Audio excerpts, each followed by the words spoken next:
Hey guys, FunctionBuilt-Aquatics. Me and my dad here. Today we got our 20 gallon again, and it's doing pretty good. Today we got the foam base. We got more of the foam down, and then I had an idea if we black off the filter, so water can come in that way through the little holes. And the foam will block some of the fries from going into the filter.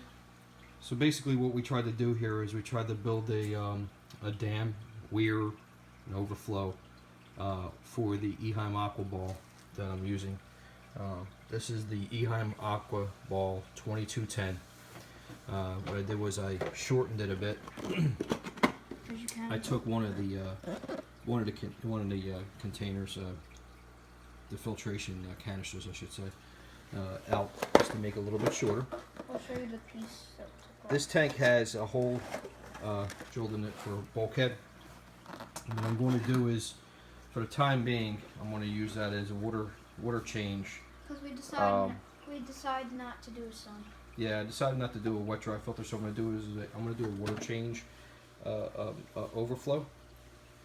And sitting on top of the foam core is the aqua ball, and the aqua ball will run straight through a spray bar that I made out of 1/2-inch PVC, and I drilled the holes, and the water will pump into the clay balls, as you can see, of which the plants will be planted in the clay balls, and that'll help move the water directly through the plant roots, which should absolutely help with the filtration.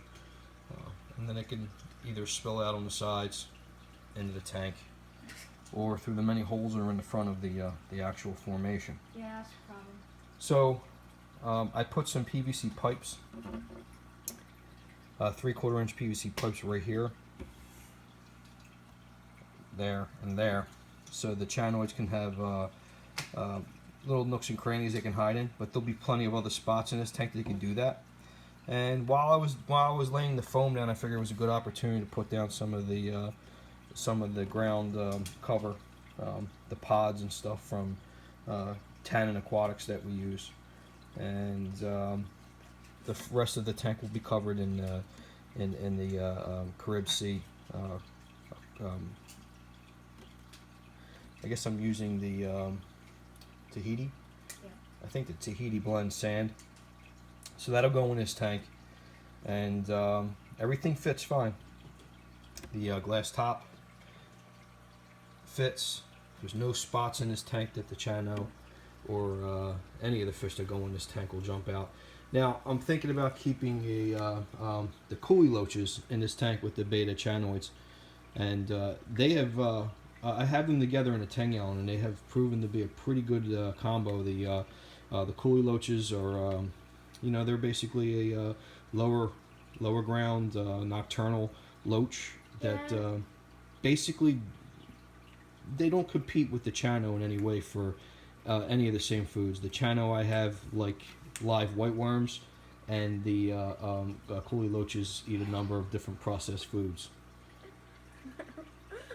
No. Go ahead, Nate. We actually have them with an algae marginata. No, I'm just laughing. So this tank is coming right along. We're gonna basically I'm gonna lay down the Eco Earth, which I have right there. We'll lay that on the formation either late tonight or tomorrow morning. So once that dries, then we can flush the tank, give it a good rinse, and then hopefully be able to get this tank filled up no later than New Year's Eve, which I'm looking forward to. So we'll lay the Eco Earth down, and that'll cover the expandable foam and get rid of the shininess. So I know some people are wondering, what my plan was with that. That's what I do. I use the Eco Earth to cover the expandable foam and to basically make it look more like natural texture. Now I've considered using fern tree substrate which is sort of like a technique that a lot of people with terrariums and poison dart frogs use, and I've considered using that, but unfortunately I cannot find it anywhere locally, and for me to order it, I probably wouldn't get it until next week. So I'll just go with the old tried and proven method of Eco Earth and some sphagnum moss. I might even mix up some peat moss with the Eco Earth, which I think would be a nice combo. I know eventually the peat moss will break down, but at least it'll give it a little bit of a different texture. So this tank is going to be, as far as I'm concerned, one of the coolest tanks, because you know, we've been through this process a couple times. I kind of have an idea what I want to do, and so far so good. We're basically implementing the ideas that Nate and I came up with. One cool thing about this tank that I'm super proud of is this portion of it. Nathan came up with the idea of doing this, and man, it's so cool. Basically hides the filter, gives me full access to the filter, and also hides the, you know, like I said, the water change portion of the sump, of the overflow, I should say. You don't even see it. So all I have to do is turn a gate valve on the bottom, and we can drop water in this tank real quick, and not affect any of the any of the inhabitants, not to disturb any of the sand. Chano do not like a lot of water flow, so I'm not worried about losing any water flow. This will not act as a waterfall. I'll dial it down if I have to make sure that the water just stays within the clay balls. But other than that, anything you have to say, dude? If you guys were wondering about that piece of wire, we're gonna take it off in a few seconds. Just by the time we make the new video, we can take this off. No, we'll leave it overnight. We're gonna let it dry, because without. Oh yeah, so it can dry. Let it be. Don't touch it. Let it dry, so it'll hold that portion of it straight. So this is gonna be cool. I think these we have a lot of juvenile Chano and Albi marginata that we raised up. I would love to give the captive bred betas that we bred ourselves this tank, but right now the adults kind of need a place to be, and that's exactly where they're going to go.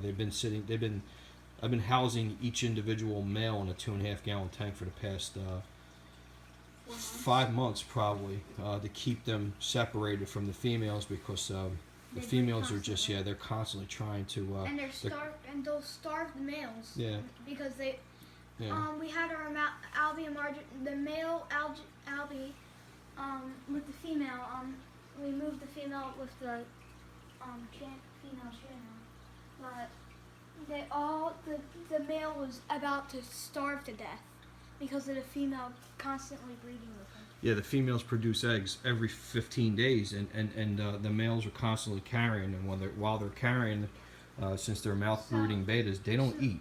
And with that being said, it's, I felt the only way to keep them from constantly being stressed out without food is to separate them, definitely. If anyone who has Albies and doesn't know what to do with them, and they're constantly breeding in your tank, you should definitely separate them, because the male could die of starvation between 1 to 2 weeks without food. Well, it would take longer than that. I mean, I've had a male who actually carried fry for literally 30-something days, 2 separate clutches, and once I got him out there and separated him, he was completely fine. But